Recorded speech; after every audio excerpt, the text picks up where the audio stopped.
It's time for the 1430 Connection on 1430 WNAV and 99.9 FM, spotlighting news, newsmakers, and important community issues. Now, with this week's edition of the 1430 Connection, here's WNAV news anchor Donna Cole. Welcome to the 1430 Connection. I'm Donna Cole. In the studio with me today is Diane Sancilio. She's the Director of Volunteer Services for Hospice of the Chesapeake. Welcome, Diane. Thank you, Donna. Good morning. This is November, and November is what, Diane? November is National Hospice and Palliative Care Month, and it's really a celebration of hospice and what we provide, which is care at the end of life and really having people in our community know your options. And what you provide is just absolutely amazing. And I speak from personal experience, first with my father, also with my mother-in-law. There is nobody like hospice doing what hospice does. You come in where hospitals sort of then step out, and you provide end-of-life care in a very in an unbelievable manner, making the patient more comfortable, making the families more comfortable, answering the millions of questions families have. The end-of-life scenario, quite often they're in pain. Hospice takes them out of pain, puts them in comfort. The relatives of those that are going through end-of-life don't know what to look for, don't know what to expect, how many days are left, a million questions. So you can tell it better than I can. Hospice is, Donna, you described it so beautifully.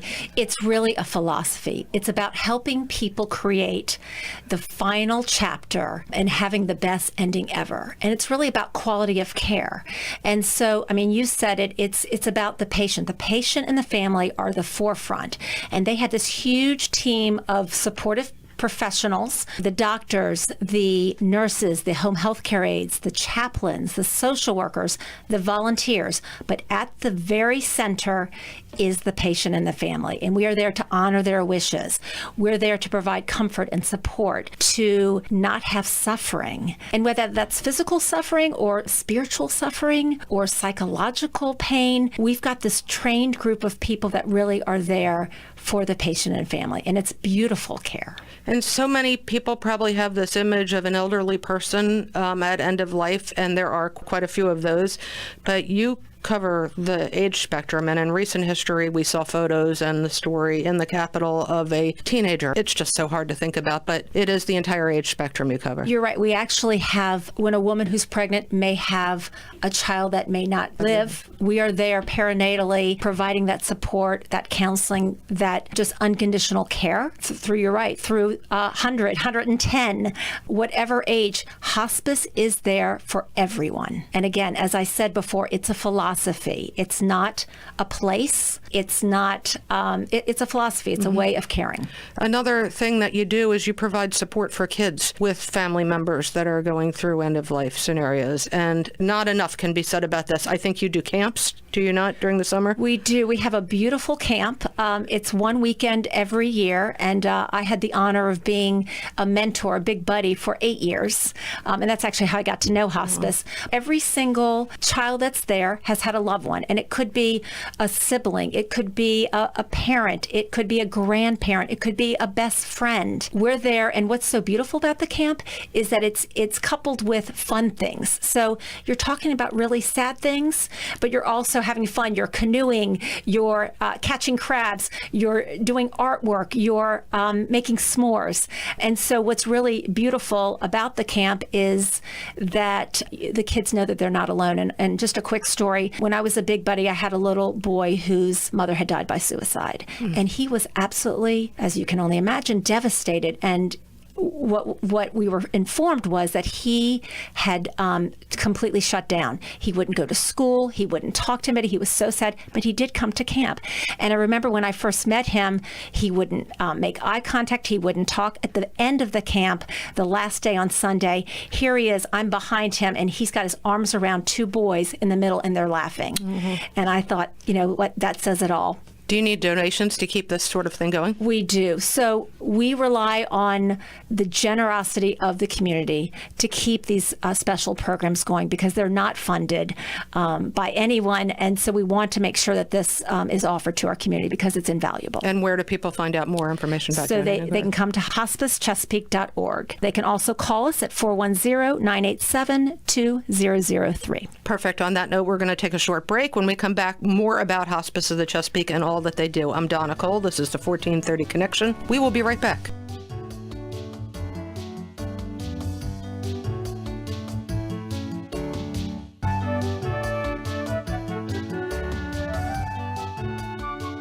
Welcome back to the 1430 Connection. I'm Donna Cole. In the studio with me today is Diane Sancilio. She's the Director of Volunteer Services for Hospice of the Chesapeake. We're talking about really all the amazing things that hospice does. You all just recently had a golf tournament, which helps with some of those donations that are needed. We raised, because of the generosity of our community, over $125,000. It's amazing. It's absolutely amazing. This is a yearly event, and it happens every October. For those that missed it this year, plan on it next year. October is a beautiful month to play golf. Tell me what happened in December 2015. We're coming up on the year anniversary of the Rebecca Fortney Inpatient Center. We opened up the state-of-the-art, gorgeous inpatient facility right on our campus. And the campus is up in Pasadena, correct? It is, the John and Kathy Belcher campus. For those that don't know where it is, it's right off of Route 2, on the south side of Route 2 in Pasadena. And it's a beautiful facility. It's gorgeous. It's 14 bed for people who more intensive level of care, like a hospital, to manage symptoms so that you can go back home, but that you don't have to go to a hospital, which oftentimes is very sterile. Right. And stressful, I would think. And stressful. And so what's beautiful is sometimes we see 20, 30, 50 family members there surrounding their loved one. There is a beautiful sanctuary where you can pray or you can be meditative and reflective. We have a beautiful dog named Jem that will often greet you. And so really it's a lovely, lovely place where you can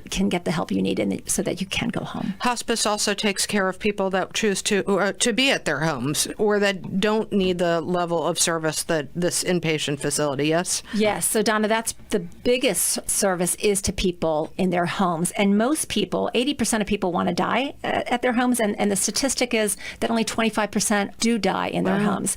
And so we are committed. If you want to die at your home, we are committed to do everything that we can to ensure that that happens and that you're surrounded by people that love you and your friends and your family and your community. In March, you have the Vietnam Veteran Celebration. This is the third annual. I was at the first, and that was just an amazing event. And this is kind of your thing. You put this all together. You do an incredible amount of work on this. Tell the listeners what this is all about. So we have a wonderful program. It's called We Honor Veterans program, and it's we work with the VA and the National Hospice and Palliative Care Organization, and it's really to celebrate our veterans. And why do we do this? 25% of our patients are veterans. And as you're probably aware, military service for many of these veterans it's so important to them.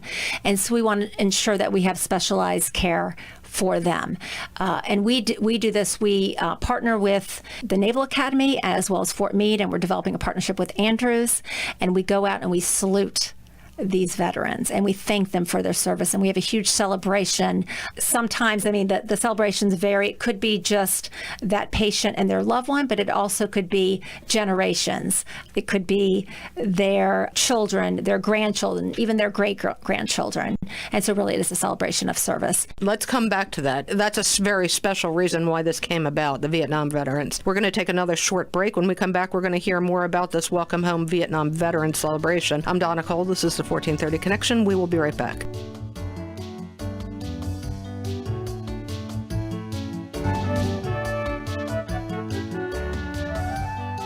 Welcome back to the 1430 Connection. I'm Donna Cole. In the studio with me today is Diane Sancilio. She's the Director of Volunteer Services for Hospice of the Chesapeake. We were just discussing the Vietnam Veterans Celebration, the third annual Welcome Home Vietnam Veterans Celebration Day. It's going to be held Thursday, March 30th at Martin's Crosswinds in Greenbelt. That's at 7 p.m. It's an incredible event. I was at the first one. Diane puts together an amazing party for these veterans. Now, how did all this start? Let's go back to the beginning. So we do honor salutes with the midshipmen and the Fort Meade active duty. And what we found is when we did these salutes, that many of the Vietnam veterans really carried a lot of guilt, sadness, anger resentment for the way they were treated. And so we decided, let's do something not only for the veterans on our service, but for the community of Vietnam veterans that really have been suffering. And so along with our wonderful friend, Senator Astle, there was a bill that became law, which makes March 30th the Welcome Home Vietnam Veterans Day. And so the third event is coming up. We have it at Martin's Crosswind just because the last two events we actually maxed out. We had no more room. The event last March, I think we had over 800 people. We had to turn people away. Wow. Because not only the Vietnam veterans, but it's amazing the support that the community comes forward to say thank you for your service, and we really do welcome you home. Let's remember back when they were coming home after the war, they didn't get this reception. They did not. So they're getting it now, and they're getting it every year, regardless of what's happening in the world. They're getting their thanks. And that's an amazing thing, Diane, you've put together. So. My team. We've got a wonderful group of committee members from the We Honor Veterans program. What else is happening at hospice? One more thing with the veterans. We have another signature event, and it's coming very soon. November 11th is Veterans Day. Right. And it's really to celebrate all veterans, but it's a special tribute to our World War II veterans. We have about 11,000 World War II veterans left in the state of Maryland, so we want to make sure we honor them. And we are so honored to have the Superintendent of the Naval Academy. We'll be speaking. He's our keynote speaker, but we also have a World War II veteran who was at D-Day, Battle of the Bulge, and also a liberator of Buchenwald, one of the concentration camps. And we have a gentleman, a Holocaust survivor from Buchenwald and Auschwitz, who will be speaking to thank our World War II veterans, as well as a poet laureate that will be reading a poem about his father who served in World War II. So it's an incredible celebration. We have over 70 active duty military. Command Sergeant Major Forbes will be leading the salute from Fort Meade. This is his last time with us since he's retiring. So it's a beautiful celebration. So I invite anybody who wants to be a part of the celebration, any veteran, we are honoring you, and any family member, friend that wants to support veterans, please come. November 11th, it's in Bowie, Maryland. It's at Boswell Hall, Knights of Columbus. And for more information on this event, again, it's www.hospicechesapeake.org. Perfect. And what else do we need to know about? What else is coming up? We have right around the corner, November 19th, is Being Human, Being Mortal. It's a film and discussion about some of life's most important choices based on Dr. Atul Gawande's book and film, Being Mortal. 7 p.m., November 19th at the Annapolis Regional Library, 410 West Street. You don't want to miss this. It's going to be a wonderful discussion. In this country, we view death as sad, final. We wear black at funerals. In other countries, in other cultures, it's the exact opposite. Some of the Asian countries, they wear white. It's a celebration of life. I kind of wished we'd get on that bandwagon a little bit. Well, and that's what we're hoping, that start the conversations. Death is a part of life. So let's celebrate it. And let's make sure that you have the conversation so you know what your loved one wants for their kind of their final chapter. Right. So if we can talk about it, we invite you to come to some of our events to help facilitate the discussions. Call us, ask for guidance and support. We're here to talk to you about your options. So when a person does go into hospice care, it can't be the patient or the patient's family requesting. It's got to be a doctor, correct? The patient or family can call and ask, but the doctor has to write an order saying, yes, this person has a life-limiting illness, 6 months or less. Okay. But anybody can call, ask questions, get information. The most important thing to making good decisions is getting all the information. Know your options. Know that anybody that needs hospice, that has a life-limiting illness, that we accept Medicare, Medicaid, insurance, HMOs, and also if you don't have insurance and you need hospice, we turn nobody away. And that's because of the generous donations of our community. Hospice will come in, they'll set up, everything is provided just about. They'll come in. If there's not a hospital bed in the home of the patient, they take care of it. If there's not a member of the clergy that the patient has seen or the patient's family knows, they take care of it. In the case of my father, actually a wedding was arranged in the last few days. I cannot speak highly enough of hospice and all that it provides. And unfortunately, a lot of times people don't realize that this exists until there is this need. Ask questions and know the support and the resource that we can give to you and your loved one. And what I want to stress is don't wait. A lot of times we get people and they only have a couple of days, sometimes a day. And what I want to say to the community is start early. Know that we can provide the care and the support. And what we find is when people get hospice, they actually live longer and their quality of life is enhanced because we are in there. So it's not a death sentence, it's a life sentence. And it's not just about morphine. It's so much more. So much more. And, I can share story after story. We had, you hear stories of a gentleman, 21 years in the fire department. He was a captain. He then mentored people when he retired. And one of his wishes is he wanted to come back to the fire station. And so that was made happen.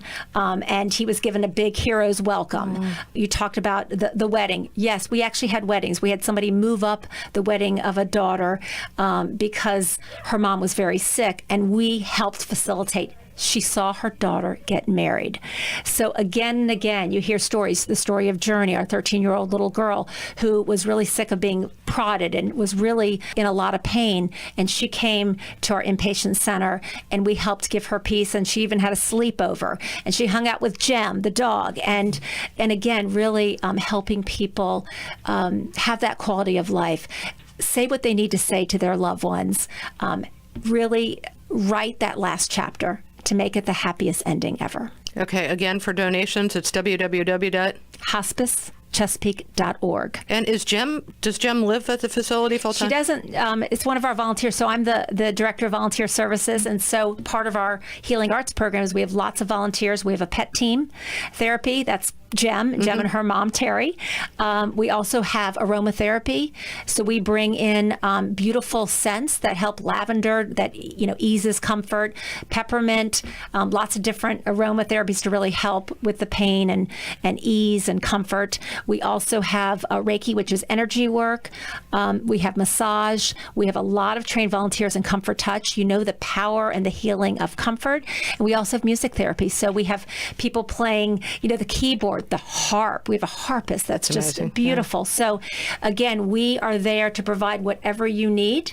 If you have a veteran, we do a salute. If you need, touch, we're there not only for the patient, but also, Donna, for the caregiver. We really look at the whole family and try to support everyone. Diane, thank you so much for joining me today. Donna, thank you. It was a pleasure. Thank you for tuning in to the 1430 Connection, winner of the Chesapeake Associated Press Broadcasters Association Best Talk Show. To hear this program again or any of the other 1430 Connections, check out our WNAV YouTube channel. We do also always stream live on WNAV.com, and make sure to follow us on Facebook and Twitter at 1430 WNAV. This is Donna Cole. I'll see you next week.